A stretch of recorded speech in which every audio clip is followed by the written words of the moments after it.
আসসালামু আলাইকুম রহমতুল্লাহি ওবরাকাতুহ।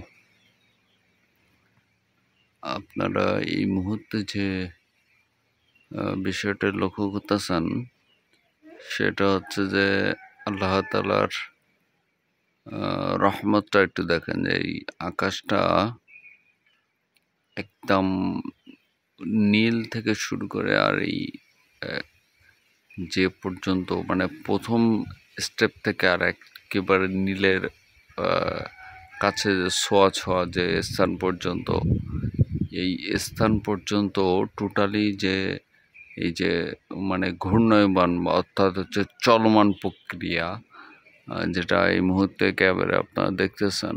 আমি যদি হাতের এই সাইডটা একটু নিয়ে যাই সেখানেও কিন্তু একই রকম একটা ভিউ আপনারা পাচ্ছেন।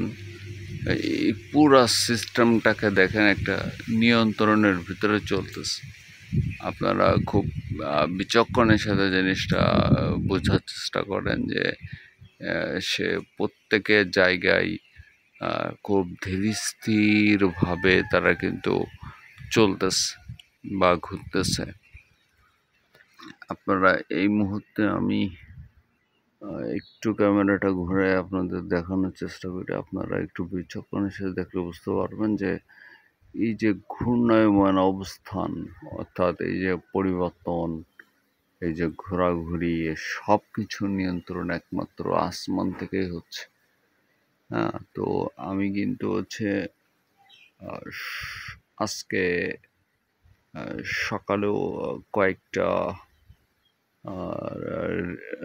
লাইভে আপনাদেরকে দেখাইছি। তো এই মুহূর্তে আমার সামনে যেটা পড়ছে আমি সেটাই আপনাদেরকে দেখানোর চেষ্টা করলাম আর কি।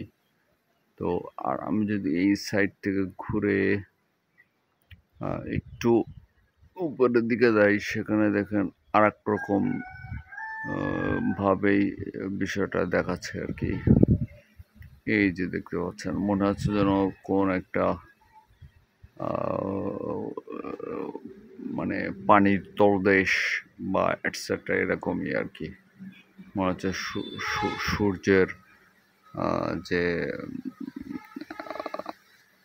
আবহাওয়া বা হচ্ছে যা কিছু মনে হচ্ছে যেন নিচে পানি, উপরে একটা আবরণ ঘোরাঘুরি করতেছে নিজস্ব জায়গায় স্থির।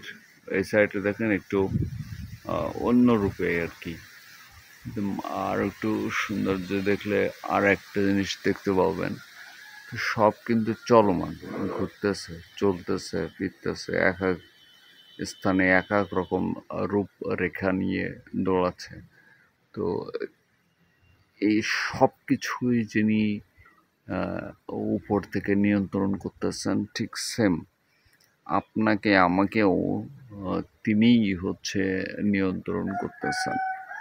তো কখনো কখনো দেখবেন এই ক্যামেরার সামনে দিয়ে একটা করে পাখি, কখনো হয়তো বা কোনো বিমান চলে যাচ্ছে।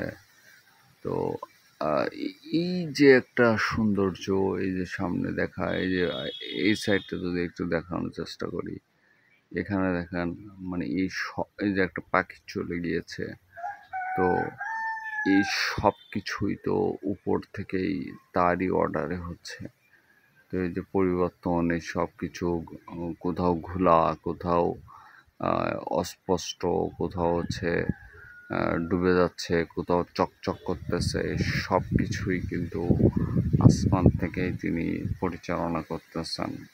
তো আমরা যদি এভাবেই নিজেকে একটু চিন্তাশীল করার চেষ্টা করি বা আল্লাহ তাআলাকে আমরা বোঝার চেষ্টা করি, আমাদের জায়গা থেকে যথাযথ ক্লিয়ার হওয়ার জন্যই নিজের মস্তিষ্কের ভিতরে অনেক কিছুই বুঝে আসবে ইনশাআল্লাহ। এই জন্য সৃষ্টিকে দেখে তার সৃষ্টির মালিককে চিনতে হবে। তো আপনাকে আমাকে তো আল্লাহ তাআলাই বানাইছেন বা দুনিয়াতে পাঠাইছেন। তো আপনাকে আমাকে তো আল্লাহ তাআলাই চালাচ্ছেন। তো এই জন্য এই সব কিছুকে দেখে আমাদের জীবনে একটা জিনিস মাথায় নিতে হবে, সেটা হচ্ছে যে আমাদের সৃষ্টিকর্তা আল্লাহ তাআলা তিনিই আমাদেরকে চালাচ্ছেন। ভালো থাকবেন, সবার জন্য সুস্থতার আল্লাহর কাছে দোয়া করি। আল্লাহ হাফেজ। আসসালামু আলাইকুম ওয়া রাহমাতুল্লাহ।